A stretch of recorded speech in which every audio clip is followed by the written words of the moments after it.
From being a member of the infamous Milenio Cartel to a founder of the ruthless Jalisco New Generation Cartel, Martin Arzola Ortega knew his way around the Mexican drug scene. Known as a mastermind of illicit plots, as well as an efficient and relentless killer, Ortega was a force to be reckoned with. However, like most drug lords, a bullet led to the end of his story as well as the end of an era. Martin Arzola Ortega was a convicted Mexican drug lord and a former senior member of the Jalisco New Generation Cartel, CJNG, a gang with roots in Jalisco, Mexico. He was born in 1976 or 1977 and started his life of crime in 1998 when he began robbing cargo trucks for loot. He was arrested and sentenced to 8 months in prison, but it wasn't until he was released did he really enter the big leagues. He joined the Milenio Cartel, a criminal organization based in Michoacan, and was quick to establish a reputation for himself, going by the aliases L53 and El Gordo. He and the rest of the Milenio Cartel worked closely with the Sinaloa Cartel, helping each other to become some of the most notorious players in the drug game. In the late 2000s, several arrests and murders of Milenio Cartel members caused a drastic rift within the organization. There were questions of loyalty and fear of retribution circling throughout the group, and tensions were at an all-time high. It wasn't until high-ranking member Colonel Villarreal was killed in an altercation with the Mexican army did things truly start to fall apart.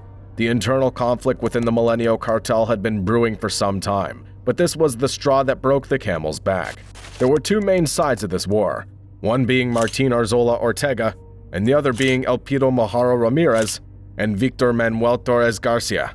The two sides clashed in a vicious battle filled with bloodshed over power and control over the now leaderless Milenio Cartel, and after all was said and done, Ortega decided to resign from the group and start his own organization, called the Jalisco New Generation Cartel. The opposing side also created its own criminal group named La Resistencia. Given their dark history, it came as no surprise that the two groups became immediate rivals, and over the years would be in a state of war over being the top cartel within Mexico. During his time in the Jalisco New Generation Cartel, Ortega acted as the assassin's chief, operating primarily in the Jalisco municipalities of Guadalajara, Zapopan, Tonala, and others. As the chief, his main goal was to lead his team of assassins to victory against the enemy group, La Resistencia. Authorities have stated that he was likely involved in a multitude of different murders across the Guadalajara region, with many crediting him to both being the murderer as well as the mastermind behind a lot of these killings. His tenacity for carnage was widely recognized amongst the criminal underworld in Mexico, and he had countless people's blood on his hands.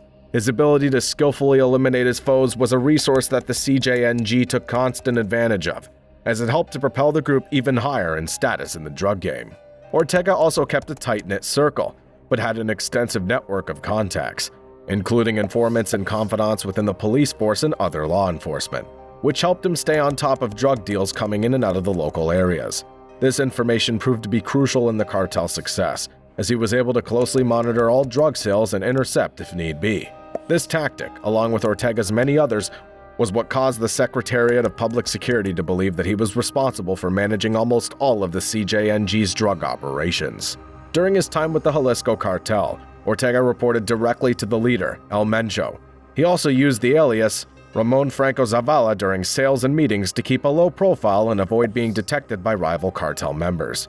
Arzola Ortega was taken into custody on July 13, 2011, in Duajamoco de Ziga, after an extensive, well-executed operation by the Mexican Federal Police. Authorities discovered a .38 super handgun, an Uzi 9mm, radio communication equipment, and a number of identified documents at the crime scene. Along with Ortega, fellow cartel member Eric Jose Alcazar Limon, also known as El Nino, was also arrested as an accomplice. He had been in charge of transporting money that was earned from their illegal operations, as well as identifying and pinpointing La Resistencia members to Ortega. The two had worked closely together over the years. Arzola Ortega was turned over to Ciedo after being taken into custody. Ciedo was Mexico's former organized crime investigatory agency, now renamed CEDO. They act as the organized crime division of Mexico's Office of the Attorney General, and they were responsible for determining Ortega's legal status upon his arrest. It was confirmed that both Ortega and Limon had active arrest warrants that had been issued on August 25, 2011. Arzola Ortega was placed under preventative arrest for 40 days on July 19, 2011. By the Office of the General Prosecutor (PGR) of Mexico due to charges of organized crime and illegal possession of a handgun. During that time, both he and Limon was held in the PGR's care. On September 5, 2011, a federal judge ruled that both of them should be sent to prison after the preventative arrest. The judge confirmed that after the transfer was finished, a trial would start against them. Arzola Ortega was transferred to the Federal Social Rehabilitation Center No. 1 in Almoloya de Juarez, State of Mexico, commonly known as Altiplano, a maximum security facility, while Alcazar Limon was sent to the Federal Social Rehabilitation Center No. 5, also known as Oriente, in Villa Aldama, Veracruz. These are the prisons where Mexico holds its craziest and most dangerous criminals. Life ain't no joke there, but when you're a big cartel boss, then obviously you'll have a more easier and relaxed environment compared to inmates who are not so high on the criminal career ladder. And obviously, many luxuries can be bought from corrupt guards. So when you have money, then these prisons might not be the worst places on earth, and obviously, Arzola Ortega had a lot of money. On December 9, 2015, Ortega appeared before a federal court in Toluca, State of Mexico, where he was sentenced to 24 years in prison. His charges included being involved in organized crime, drug trafficking, and possession of military-grade weapons. Alcazar Limon, the accomplice who was also apprehended with him, was found guilty and sentenced to 13 years in prison. Arzola Ortega also received a minimum wage term of 600 days, which required him to pay a fine of 34,878 Mexican pesos, $2,055 US. Alcazar Limon was given a sentence of 300 days at the minimum wage, plus fines of 17,439 pesos, $1,028 US. The court acknowledged that Arzola Ortega's defense team submitted numerous case revision requests and writs of amparo prior to his arrest. Later in 2017, the PGR began attempting to seize the properties that Ortega, Limon, and other members of the Jalisco New Generation cartel owned.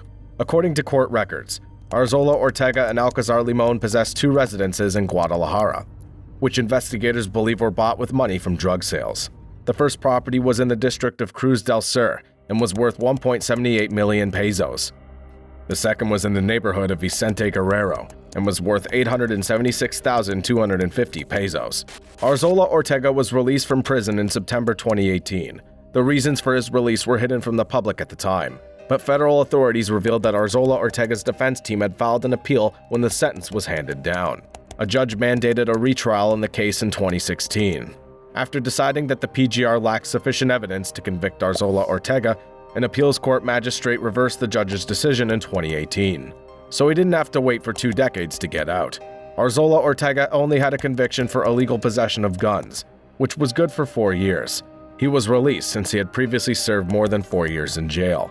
On July 31, 2019, Ortega was shot and killed by assailants inside of a Carl's Jr. restaurant in the Plaza Galerías Mall in Zapopan. Arzola Ortega, who was dining with his aunt and nephew, was attacked while inside the restaurant. According to police sources, he died at the age of 42.